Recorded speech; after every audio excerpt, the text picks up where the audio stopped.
Hi YouTube, this is VidHead85 and I want to talk a little bit about something that I just could not get out of my head from yesterday. Brian LeFew of Depfox had posted a blog titled or posted a story in his blog called Gay Rights, A House Divided. And it was something where I really kind of looked at it like, are you serious? Or does this person really believe what he's saying? And because Jay shared it saying his husband is an amazing writer, and I would happen to slightly disagree. He is a great writer. In fact, I think he's exemplary. One post that he had written was about a baby that had come back to them. They had fostered this child, and then he had went back to his family, and then they got him back again. And there were a lot of feelings of, what if he, will he be here to stay? Will this child, be given, like sent out to only be given back again? And that was a really touching post. But the House Divided is pretty interesting because the person commented this. He said that when that smug married gays are ruining the gay liberation movement. Now there's a problem. This person obviously has no idea what gay liberation is. If you ask me, it's simply the ability to live an ordinary civic life, which includes getting married and even just having the option to get married without unfair government intrusion. Now, gay liberation was always about that. First, it was stop the policing of everyday life, and then it was, we need to be recognized alongside our peers as well. We want the same protections. So when you say we want the same protections, they always, a lot of people put it as special rights. But how are they special when only you have them?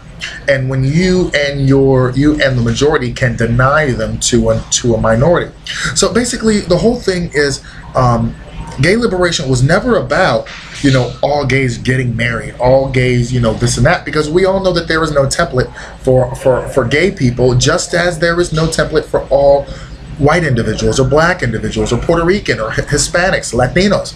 We know that there is not a set template for everybody, but for those who want to be married, they should be able to get married. For those who might say, I don't want to get married right now, but I want to have a domestic partnership, okay, that's fine.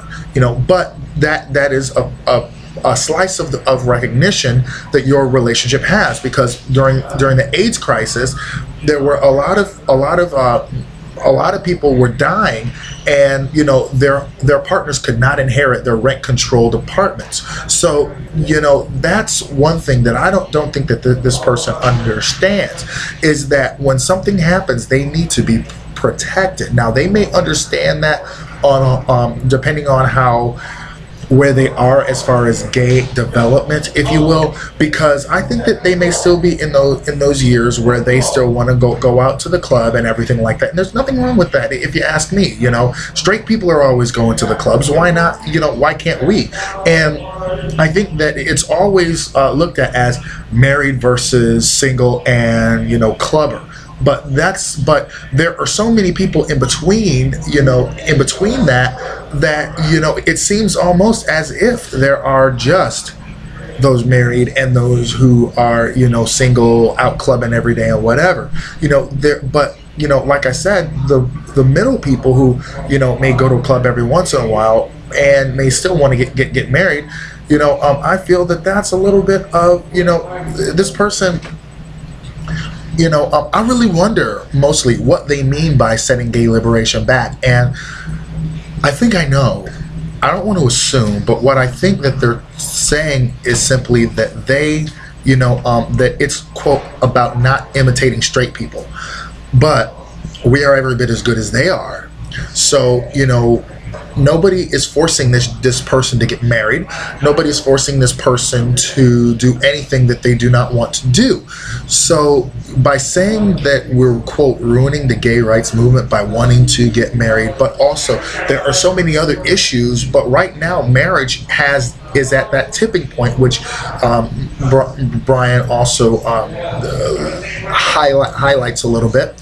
But there are employment protections. There are, people who, there's the whole religious aspect of it, where people think that just because they have a religious opinion on gay people, that we shouldn't have we shouldn't be able to have our medications. We shouldn't be able to do everything that is in an ordinary civic life.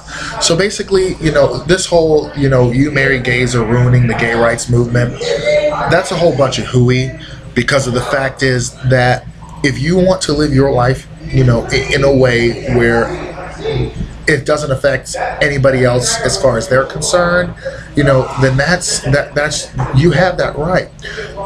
But when people say, just by giving us our rights, or just by recognizing our rights, that we are disenfranchising another group of people, aka religious folk,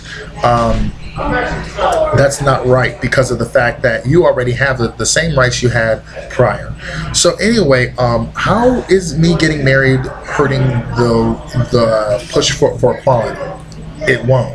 So this person, I feel, has a lot of growing up to do. It smacks of venomous self-hatred and loathing, if you ask me, because I really hate when people do that. It reminds me, I call them log cabins. Like a lot of there is a group of gay Republicans called log cabin Republicans, and I really feel that I believe that's a Lincoln reference, because I believe he was born in a log cabin.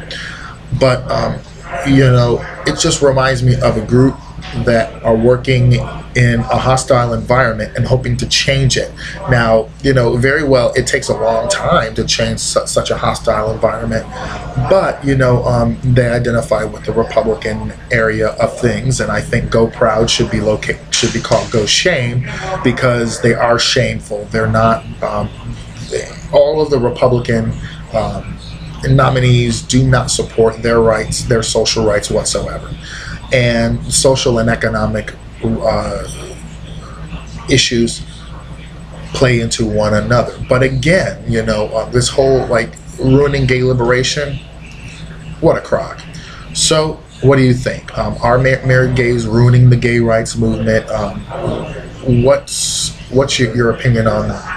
I believe that they're not. It's just simply doing what we want to do because we should be able to, without unfair government intrusion. Thank you very much. This is VidHead85.